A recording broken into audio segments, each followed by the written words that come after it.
Bullet news India Monika Singh के साथ। आज हम बात करेंगे विनोद यादव जी से, जो हैं all India NPS employ federation के दिल्ली के अध्यक्ष।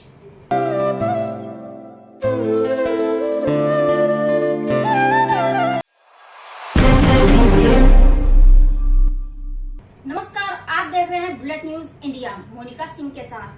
आज हम बात करेंगे विनोद यादव जी से, जो हैं all India NPS employ federation के दिल्ली के अध्यक्ष। दिल्ली के जंतर मंतर पर 17 तारीख को जय घोष रैली होने वाली है, जिसमें सारे कर्मचारी, सरकारी कर्मचारी भाग लेने वाले हैं। वहां पर लाखों या करोड़ों का भी भीड़ हो सकती है, तो उस भीड़ को विनोद यादव जी कैसे संभालेंगे, बताइए जरा। मोनिका जी, हमारी जो 17 नवंबर को जो ऐतिहासिक रैली होने वाली है, पेंशन जय घोष रैली, निश्चित रूप से वो ऐतिहासिक होगी। जो भी एनपीएस कर्मचारी, जहां तक भी हमारी आवाज पहुंचेगी, निश्चित रूप से वो सभी कर्मचारी इसमें शामिल होंगे। व्यवस्था बिगाड़ना हमारा कभी मकसद नहीं रहा। हमारा मकसद कभी भी हंगामा खड़ा करना नहीं है। हम सोल्यूशन के साथ सही सिस्टम से अपनी बात रखेंगे। कर्मचारी कभी भी आक्रोश में आकर के किसी भी व्यवस्था को बिगाड़ने की स्थिति में नहीं रहता। सरकारी कर्मचारी अपनी सारी चीजें जानता है, लिमिटेशंस जानता है। निश्चित रूप से हम अपने लिमिटेशंस में रह करके और पूरा सिस्टम के साथ तरीके से ये पूरा जो पेंशन जय घोष रैली है उसको सफल बनाने की कोशिश करेंगे। व्यवस्था उचित रहेगी, वॉलेंटियर्स हमारी टीम के साथ रहेंगे और पूरी तरह से हम ये चाहते हैं एनपीएस कर्मचारी जहां भी पूरे भारत में हमारी आवाज जहां भी पहुंचे, वो निश्चित रूप से 17 नवंबर जंतर मंतर नई दिल्ली जरूर पहुंचे, क्योंकि हम ना एनपीएस चाहते हैं, हम ना यूपीएस चाहते हैं। हमारा एकमात्र मकसद, हमारी एकमात्र मांग सरकार से ओपीएस है, ओल्ड एज इनकम सिक्योरिटी। नमस्कार सर। जी नमस्ते सर, जैसे कि यूपीएस अभी लागू होने वाला है और आपकी मांग है ओपीएस। सर, यूपीएस और ओपीएस आप क्यों चाहते हैं कि वो लागू हो?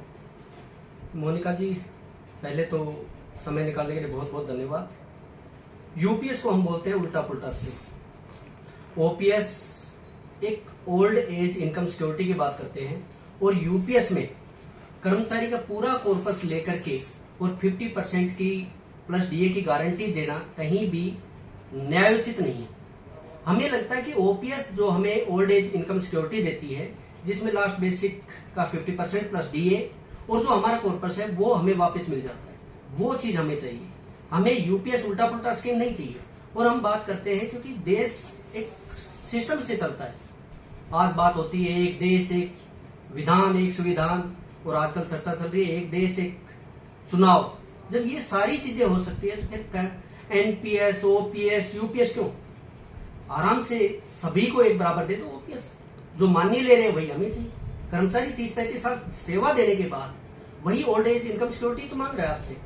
जब माननीय जो कभी रिटायर ही नहीं होते, जिनका रिटायरमेंट की एज ही नहीं है, वो 3-3, 4-4 ओपीएस ले सकते हैं। तो एक कर्मचारी 30-35 साल सेवा देने के बाद अपनी ओल्ड एज इनकम सिक्योरिटी मांग रहा है, अपने बुढ़ापे की लाठी मांग रहा है। उसको देने में कहीं भी मुझे नहीं लगता सरकार के ऊपर कोई, क्योंकि देश की आर्थिक रूप से हम देखें तो हमारी अर्थव्यवस्था के रूप में देश बहुत मजबूत है, आर्थिक रूप से सुदृढ़ है। तो इस तरह से ऐसी कोई न्यायोचित नहीं है कि ओपीएस देना कोई मुश्किल काम है। सर, जैसे कि मैंने सुना है और हमें जहां तक की जानकारी है, आप काफी समय से ओपीएस के ऊपर लड़ाई कर रहे हैं जिससे कि ओपीएस लागू की जाए। तो अभी तक आपकी सुनवाई नहीं हुई है और उसके चलते एनपीएस आ गया और एनपीएस अभी चल रही है। फिलहाल ही एनपीएस भी हटा करके यूपीएस लागू होने वाला। तो आपको क्या लगता है कि ओपीएस लागू होगा? देखो, हम एक वर्ड को लेकर के नहीं है ओपीएस आए। हम चाहते हैं चाहे उसका नाम कुछ भी रखे सरकार, हम सिंपल सी बात चाहते हैं हमारा कॉर्पस वापस मिले और लास्ट जो हमारी बेसिक है उसका 50% प्लस डीए गवर्नमेंट दे। उसके साथ जो पे कमीशन है उनके सारे बेनिफिट हमें मिले। आप कह रहे थे कि आपने लड़ाई 10-12 साल की लड़ाई के बाद में कहीं असर पड़ा या नहीं पड़ा है। हमने बहुत सारे बदलाव करवाए। ये संघर्ष ही है जिसकी वजह से गवर्नमेंट ने अपना कंट्रीब्यूशन 10 से बढ़ा करके 14% करना पड़ा है। और इस तरह से धीरे धीरे करके आपने फैमिली डेथ केसेज में फैमिली पेंशन का प्रोविजन अभी पीछे आया था। तो इस तरह से नहीं है। जब संघर्ष करते हैं तो सरकार के ऊपर भी कहीं न कहीं ये मैसेज आता है और मोनिका जी, हम स्पष्ट रूप से कहते हैं हम किसी राजनीतिक दल के विरोधी नहीं हैं। हम कर्मचारी हैं, हम सरकार के एक हिस्सा है, क्योंकि कर्मचारी सरकार का हिस्सा होता है और कर्मचारी हमेशा जो गवर्नमेंट की पॉलिसीज होती है उसको इम्प्लीमेंट करना कर्मचारी का काम होता है। हमें ना बीजेपी से मतलब है, ना कांग्रेस से मतलब है, ना आम आदमी पार्टी से, किसी पार्टी से कोई मतलब नहीं। हमें लड़ना सरकार से जो सत्ता में है, पाना भी सरकार से है, दबाव भी सरकार के ऊपर बढ़ाना है और हासिल भी सरकार से करना है।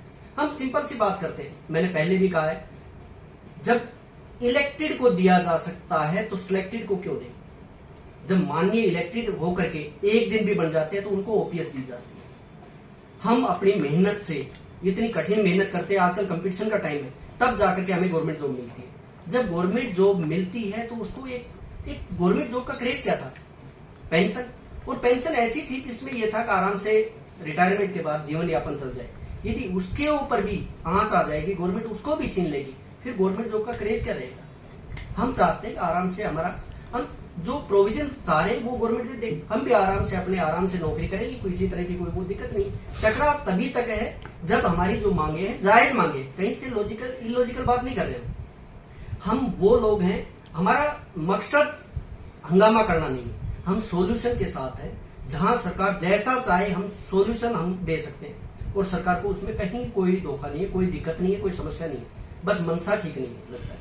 नहीं तो ओपीएस आराम से बहाल की जा सकती है और ओपीएस के नाम पे चाहे उसको नरेंद्र मोदी पेंशन रखे या कोई भी नाम रखे, हमें उससे कोई मतलब नहीं। सर, जैसा कि आपने कहा, ये लड़ाई हम सिर्फ अपने लिए नहीं लड़ रहे हैं, बाकी जो आपकी जनरेशन आगे आने वाली है उनके लिए भी ये लड़ाई है। ये कैसे संभव है?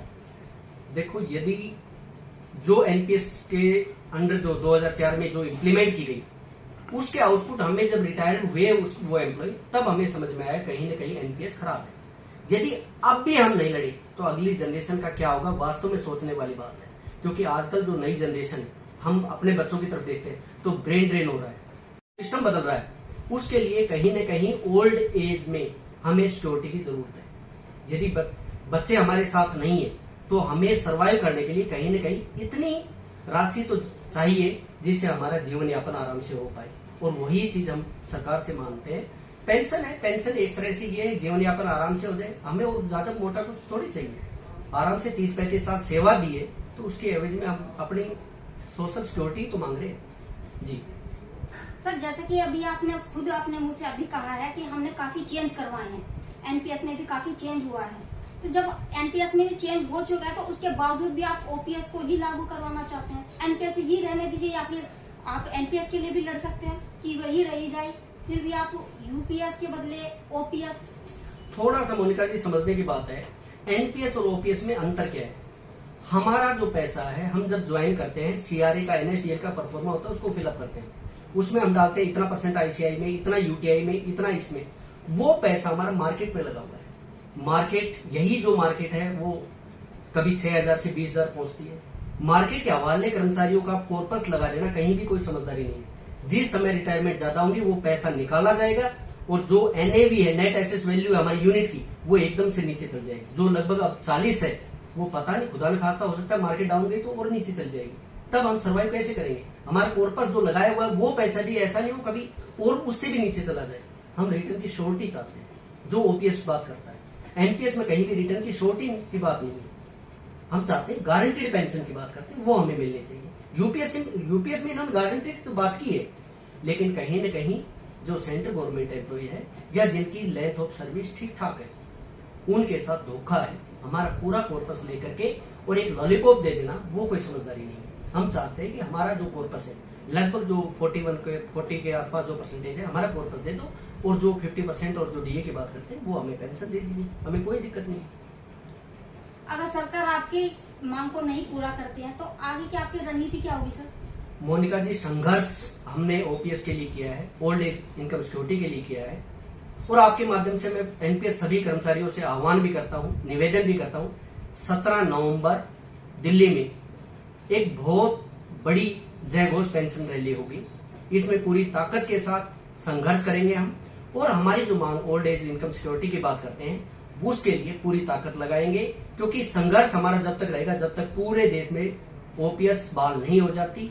National mission for old pension scheme Bharat, all India NPS employ federation तब तक ग्राउंड पर, धरातल पर संघर्ष करता रहेगा जब तक हमें ओपीएस नहीं मिल जाती। और अभी अगला पड़ाव हमारा 17 नवंबर 2024 रविवार है, जंतर मंतर। आगे जब भी, क्योंकि हम ये चाहते हैं कि हमारा जो मेमोरेंडम दिया जाएगा उसमें बात रखी जाएगी, सरकार इसको निश्चित रूप से मान लेना चाहिए। और हमें निश्चित रूप से आश्वस्त भी हम, क्योंकि मोदी जी ने बहुत बड़े बड़े कदम लिए। सरकार चाहे तो इसको प्रोविजन कर दे। अभी सरकार का लगता है हमें पॉजिटिव है, कहीं कहीं पेंशन को लेकर के है, तो निश्चित रूप से सरकार हमें ओपीएस दे देगी, बिल्कुल आश्वस्त है हम जी। तो आप बने रहिए बुलेट न्यूज इंडिया पर।